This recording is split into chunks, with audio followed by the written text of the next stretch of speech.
अस्सलाम वालेकुम स्टूडेंट्स, आज हम एक नई वीडियो के साथ आपकी खिदमत में हाजिर हुए हैं। आज की वीडियो में हम एक्सरसाइज नंबर 1.2 को सॉल्व करेंगे। इसका पहला क्वेश्चन आपके पास ये कह रहा है कि अगर एक स्कूल के तलबा में से 45% लड़कियां हों तो लड़कों की तादाद फीसद में क्या होगी। देखिए कि ये आपके पास क्वेश्चन जो है बड़ा ईजी सा क्वेश्चन है। सबसे पहले हम इसके लिखेंगे कुल तादाद तलबा फीसद में लिख लेते हैं। तलबा फीसद में यहाँ पे लिख लेते हैं कुल तलबा फीसद में कितने थे ये 100%। कितने थे 100%। अब इसके बाद यहाँ पे जो है लड़के जो दिए हुए हैं, लड़के कितने दिए हुए हैं, लड़के आपके पास दिए हैं यहाँ पे, ये आपने मालूम करने हैं। लड़कियाँ आपके पास क्या है, वो कह रहा है कि भाई लड़कियाँ आपके पास 45%, क्या है यहाँ पे 45% है।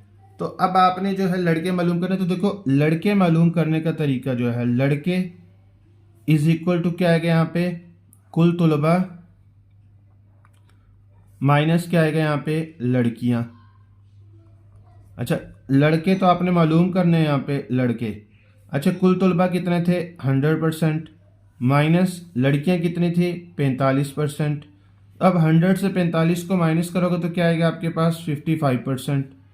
तो ये इसका आंसर है। अच्छा, अब आपके पास क्वेश्चन नंबर 2 है। क्वेश्चन नंबर 2 में कह रहा है कि भाई अगर 82% घरों में टेलीविज़न हो तो कितने फीसद घरों में टेलीविज़न नहीं होंगे। अब देखो यहाँ पे हम लिखेंगे टोटल घर कितने हैं, टोटल घर फीसद में, कुल घर फीसद में, तो कितने हैं ये 100%। ठीक है। अच्छा, जितने घरों में टीवी है, जितने घरों में टेलीविज़न है, कितने घरों में टेलीविज़न है ये आपके पास है 82%। अब जितने घरों में टेलीविज़न नहीं है, जितने घरों में टेलीविज़न नहीं है,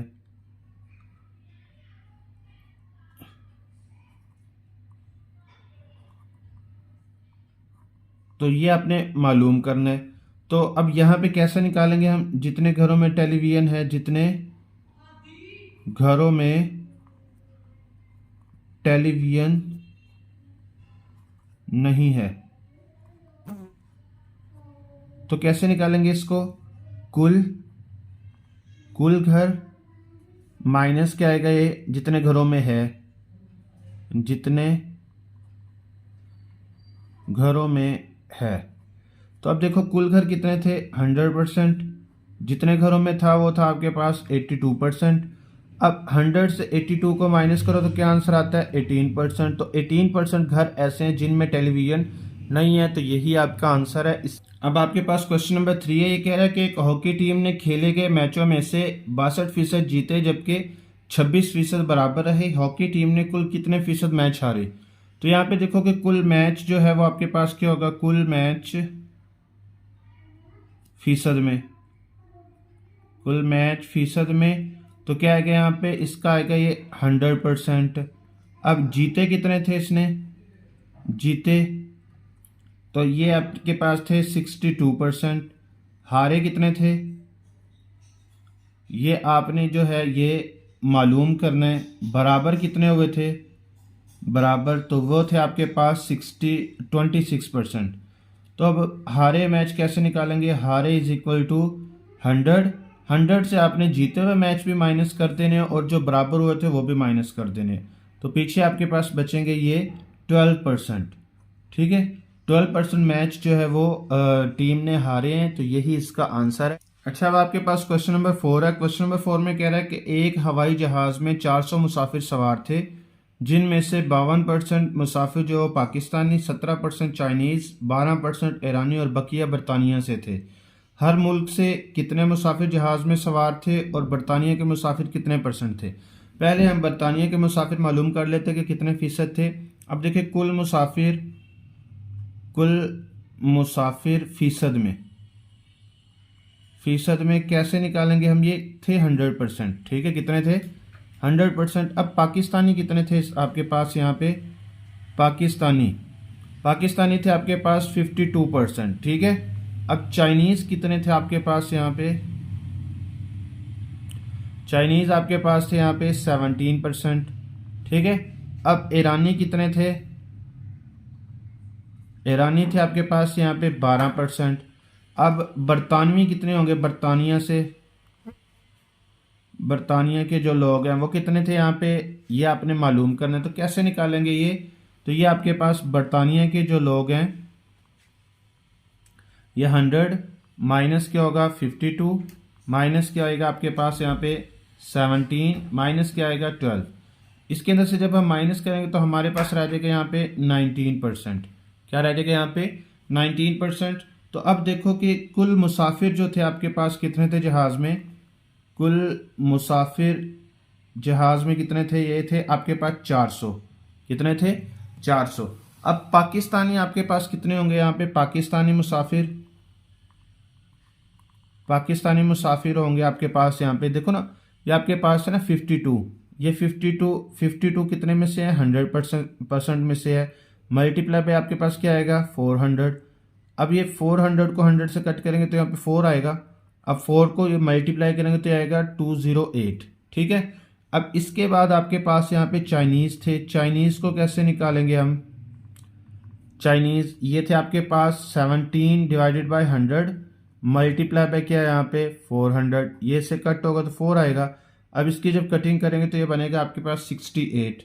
अच्छा, अब इसके बाद ईरानी कितनी थे, ईरानी तो ये आपके पास थे 12%, तो 12 डिवाइडेड बाय क्या आएगा यहाँ पे 100 मल्टीप्लाई बाय क्या आएगा यहाँ पे 400। अब इसकी कटिंग करेंगे तो यहाँ पे 4 आएगा, 4 को 12 से मल्टीप्लाई करेंगे तो आएगा 48, ठीक है। अब बरतानिया के कितने लोग थे, बरतानवी जो थे आपके पास ये 19 डिवाइडेड बाय क्या था आपके पास यहाँ पे 100 मल्टीप्लाई बाय क्या आएगा 400।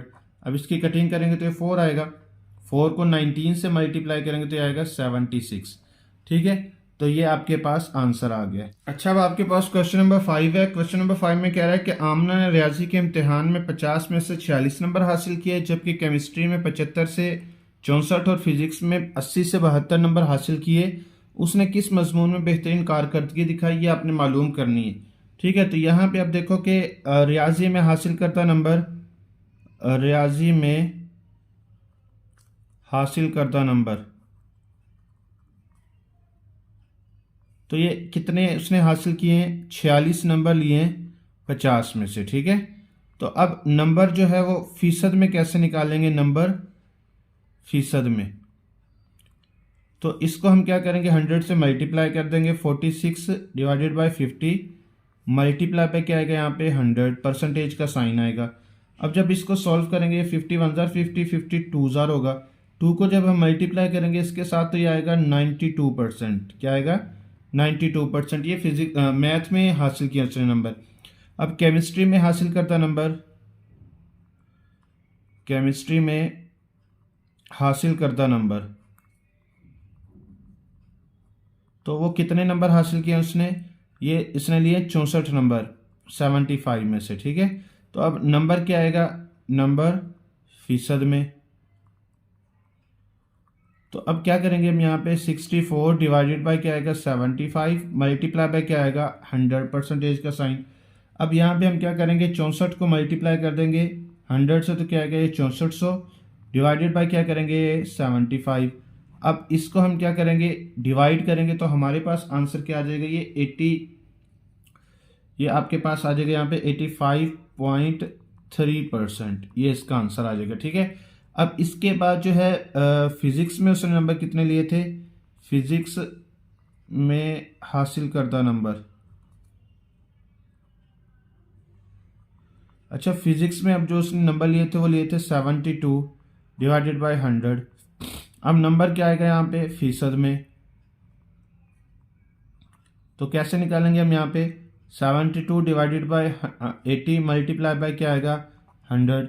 अब 72 को हमने मल्टीप्लाई करना 100 से, तो क्या आएगा यहाँ पे 7200 डिवाइडेड बाय क्या आएगा 80%।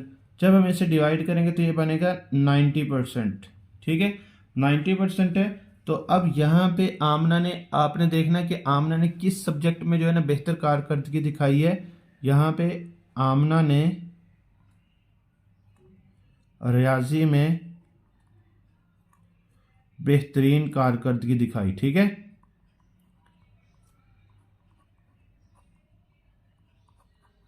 कारकर्दगी दिखाई। ठीक हो गया, क्योंकि मैथ में उसने 92% लिए थे, फिजिक्स में 90% और केमिस्ट्री में 85.3% लिए थे। तो लिहाजा आमना ने रियाजी में सबसे अच्छे नंबर हासिल किए थे, तो इसलिए उसकी बेहतरीन कारकर्दगी किसमें है? रियाजी में है। ठीक है। अच्छा, अब आपके पास क्वेश्चन नंबर 6 है। ये कह रहा है कि एक तरखान ने एक मेज बनाने पर 720 एक तरखान की एक मेज बनाने पर 720 रुपये लागत आई। अगर उसने ये मेज 920 रुपये में बेची हो तो इसका मुनाफा फीसद में बताएं। तो अब देखो कि लागत कितनी आई है इसके ऊपर, मेज के ऊपर लागत आई है इसके ऊपर 720 रुपये। ठीक है। अच्छा, अब इसने फरोख्त कितने में किया? इसको फरोख्त किया, इसको कीमत फरोख्त यहाँ पे लिख देते हैं। ठीक है, कीमत फरोख्त इसकी कितनी थी? 920 रुपये। तो अब इसे नफ़ा कितना हुआ? नफ़ा इज इक्वल टू क्या आएगा यहाँ पे? कीमत फरोख्त माइनस क्या आएगा यहाँ पे? लागत। अब कीमत फरोख्त कितनी थी? 920 रुपये, माइनस क्या था आपके पास? 720 रुपये लागत थी। तो प्रॉफिट कितना हुआ उससे? 200 रुपये का। ठीक है, अब इसको आपने किस में कन्वर्ट करना है? इसको आपने परसेंटेज में कन्वर्ट करना है। अच्छा, अब उसे नफ़ा कितना हुआ? 200 रुपये का। अब नफ़ा हमने किस में निकालना है? नफ़ा फीसद में। तो ये आता है आपके पास नफ़ा डिवाइडेड बाय क्या आएगा आपके पास? लागत। लागत मल्टीप्लाई बाय क्या आएगा यहाँ पे? 100%। ठीक है, तो अब यहाँ पे नफ़ा कितना हुआ था? 200 रुपये का। लागत कितनी थी? 720 रुपये। ज़रब क्या आएगा यहाँ पे? 100। अब ये 200 को हमने मल्टीप्लाई करना है 100 के साथ, तो ये आ जाएगा आपके पास 20,000 डिवाइडेड बाय क्या आएगा? 720। परसेंटेज का साइन है। अब इसको जब हम डिवाइड करेंगे तो हमारे पास आंसर क्या आएगा? 27.78 77 आते हैं, तो आप क्या लिख दोगे? 78%। तो इतने परसेंट उसको जो है वो प्रॉफिट हुआ है। ठीक है। अच्छा, अब आपके पास क्वेश्चन नंबर 7 है। ये कह रहा है कि अगर किसी किताब का 84% हिस्सा 420 सफ़हात पर मुश्तमिल हो तो किताब में कुल कितने सफ़हात होंगे? अब देखो कि यहाँ पे किताब का 84% जो है ना हिस्सा कितना होगा? हिस्सा में सफ़हात कितने? ये 420। अब इसके बाद किताब के 1% में जो है वो, किताब के 1% हिस्सा में सफ़हात कितने होंगे? ये सफ़हात, ये आप क्या करोगे यहाँ पे? ये 84 को इस तरफ ला के डिवाइड कर दोगे, ये आएगा आपके पास 420 डिवाइडेड बाई क्या आएगा यहाँ पे? 84। अब किताब का जो है आपके पास 100% जो है वो हिस्सा क्या होगा आपके पास? 100% हिस्सा में सफ़हात। ठीक है, तो वो क्या होगा आपके पास? ये होगा आपके पास यहाँ पे 420 डिवाइडेड बाय 84 मल्टीप्लाई बाय 100। ठीक। अच्छा, इसको जब आप मल्टीप्लाई करोगे 420 को जब आप 100 से मल्टीप्लाई करोगे तो ये बन जाएगा 42,000। 42,000 को जब हम डिवाइड करेंगे 84 से तो हमारे पास आंसर क्या आ जाएगा यहाँ पे? 500। ठीक है, तो ये इसका आंसर है। अच्छा, अब आपके पास क्वेश्चन नंबर 8 है। क्वेश्चन नंबर 8 में कह रहा है कि हमजा अपनी आमदनी में से 20% मकान का किराए पर खर्च करता है और बकिया से 70% जो है ना घरेलू अखराजात पर।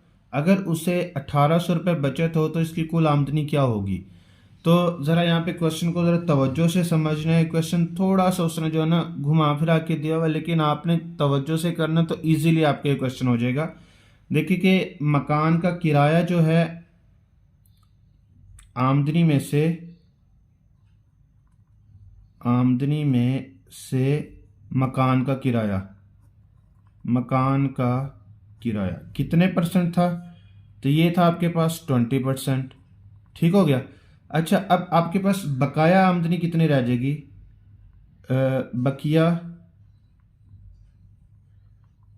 बकिया आमदनी। ठीक है, अब यहाँ पे हमारे पास क्या है? ये फीसद में लिख लेते हैं क्योंकि हमने यहाँ पे फीसद में निकालना ना। तो अब ये था टोटल आमदनी थी 100%, 100 से 20 को माइनस कर दे तो पीछे क्या रह गया आपके पास 80%। क्या रह गया अब आपके पास यहाँ पे परसेंटेज का साइन लगा लो, तो ये 80%। अब उसने 80% में से जो है घरेलू अखराजात पे कितना खर्च कर दिया 70%। तो अब यहाँ पे क्या लिखेंगे, बकिया आमदनी में से, बकिया आमदनी में से घरेलू अखराजात, ठीक है, घरेलू अखराजात कितने अखराजात उसने लिए। अब ये उसने घरेलू आमदनी में से या बकिया आमदनी में से उसने 70% खर्च कर लिए। कितना 70%। तो अब यहाँ पे हमने क्या करना है, अब इसको परसेंटेज में कैसे निकालेंगे। यहाँ पे देखो कि ये आएगा 70 ओवर आपके पास क्या है 70% कितने में से आया, ये 100 में से आया, मल्टीप्लाई बाय अब ये है 80% जो घर का था टोटल। तो अब क्या करेंगे, ये 0 0 से कट हो जाएगा, ये 0 0 से कट हो जाएगा, तो 8 5 क्या होगा 56% उसने जो है वो खर्च कर लिया इसके ऊपर, ठीक है। तो अब बाकी जो हमारे पास बचा है यानी कि टोटल खर्चा अब उसका कितना हो गया, कुल कुल जो है ना खर्च वो क्या होगा आपके पास, देखिए यहाँ पे 20% तो उसने मकान का खर्च कर लिया है, प्लस 56% जो है उसने घरेलू अखराजात पे खर्च कर लिया, तो पीछे कितना, ये टोटल कितना हो गया, ये 76%। टोटल उसने 76% जो है ना खर्च कर लिया है। अच्छा अब उसकी बचत कितनी हुई है, 100% में से आपने क्या करना है यहाँ पे 76% माइनस कर देना है, तो पीछे क्या रह गया आपके पास यहाँ पे 24%, ठीक है, ये इसकी बचत है, ठीक है। तो अब वो कह रहा है कि फर्ज करो कि अगर आपके पास आमदनी 100 रुपये हो तो बचत कितनी होगी। यहाँ पे लिख लेते हैं, फर्ज किया अगर बचत 24 रुपये हो तो 24 रुपये हो तो आमदनी,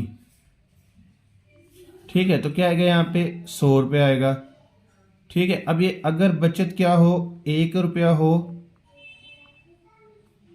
1 रुपया हो तो आमदनी, तो अब ये जो 24 है ये इस तरफ आके डिवाइड हो जाएगा, आएगा 100 डिवाइडेड बाय 24।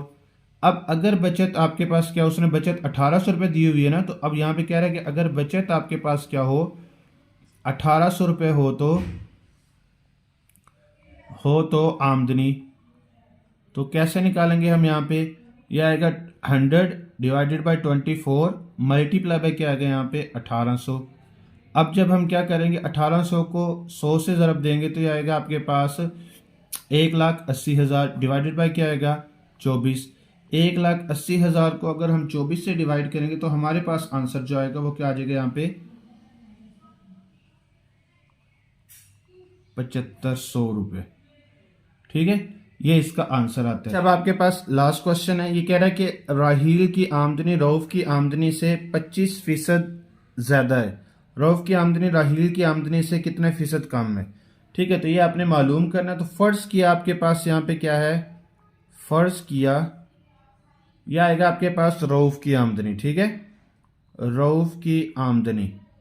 फ़र्ज़ कर रहे हैं कि हमारे पास रऊफ की आमदनी क्या है यहाँ पे 100 रुपये, ठीक है। तो अब देखो क्वेश्चन के मुताबिक रऊफ की आमदनी से 25 ज़्यादा है, अगर रऊफ की आमदनी 100 होगी तो राहील की आमदनी क्या होगी यहाँ पे, राहील की आमदनी, तो वो क्या होगी आपके पास यहाँ पे 25 ज़्यादा है ना 25%, तो क्या बनेगा यहाँ पे 100 जमा क्या आएगा यहाँ पे 25, दोनों को प्लस करेंगे तो आंसर आ जाएगा 125 रुपये। तो अब देखो अब दूसरी सिचुएशन निकालते हैं यहाँ पे, देखो अब ये दूसरी सिचुएशन कह रहा है कि राहील की आमदनी, अगर राहील की आमदनी 125 रुपये हो तो रऊफ की आमदनी क्या आएगा यहाँ पे 100 रुपया। देखो राहील की अगर 125 है तो रऊफ की तो 100 है ना, तो यही चीज़ हमने यहाँ पे लिखी, राहील की आमदनी 125 रुपये हो तो रऊफ की आमदनी क्या होगी 100 रुपये होगी। अब ये कह रहा है कि राहील की आमदनी अगर 100 रुपये हो तो उस वक्त क्या होगी, राहील की आमदनी अगर क्या हो आपके पास 1 रुपया हो तो, ठीक है, 1 रुपये हो तो रऊफ की आमदनी।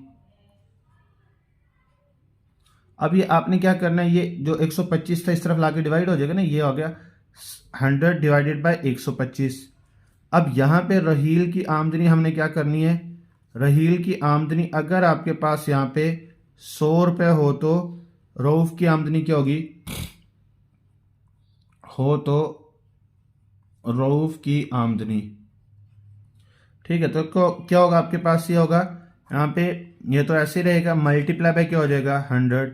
अब 100 को 100 से मल्टीप्लाई करेंगे तो क्या आएगा यहाँ पे 10,000। 10,000 को आपने 125 से डिवाइड कर देना है। 10,000 को जब 125 से डिवाइड करेंगे तो आंसर क्या आएगा आपके पास 80, क्या आ जाएगा 80 रुपीज़, ठीक है। तो अब ये रहील की आमदनी 100 हो तो रऊफ की आमदनी क्या होगी आपके पास 80 रुपीज़ होगी। तो अब रऊफ की आमदनी रहील की आमदनी से जितने फीसद कम है, रऊफ की आमदनी रहील से जितने फीसद कम है, वो क्या आपके पास देखो 100 माइनस क्या है आपके पास 80, तो कितने फीसद कम है 20%, ठीक है। तो ये इसका आंसर